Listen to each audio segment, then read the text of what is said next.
The more you're exposed to the things that you want in life, the more you believe that they're possible for you.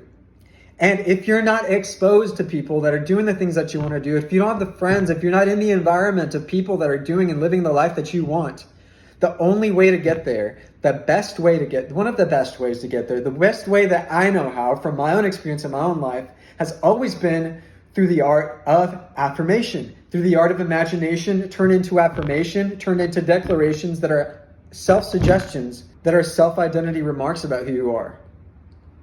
And the more often you practice being a certain person, the more the likelihood of you becoming that person without thinking about it, without trying to think about it, without practicing, the likelihood of that is just going to be there. You're just going to be, I forget what this quote is, but it's something along the lines of learning is on like this spectrum of you're doing something consciously until you do it subconsciously, as in like without effort.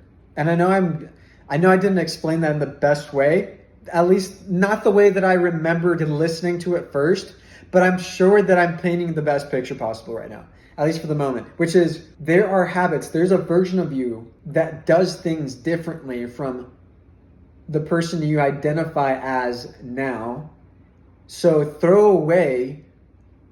forget about who you are now, who you think that you are, if it's not serving you, and focus only on being, not becoming, but being that person that you desire. And think about what sort of beliefs they have. If they're a confident person, what sort of beliefs about themselves in life does a confident person typically have?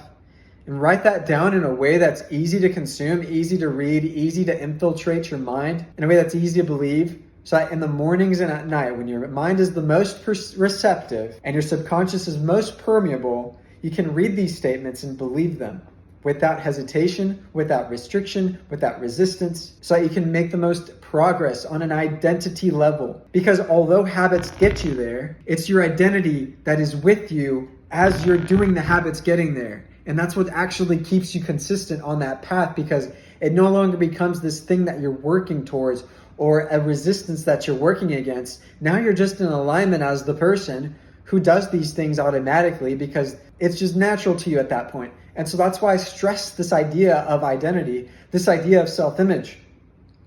It's not so much about what do you look like, it's what does the world look like to you? It's what do your feelings and emotions, how do your dreams make you feel? How do they make you feel when you accept them as something you can have?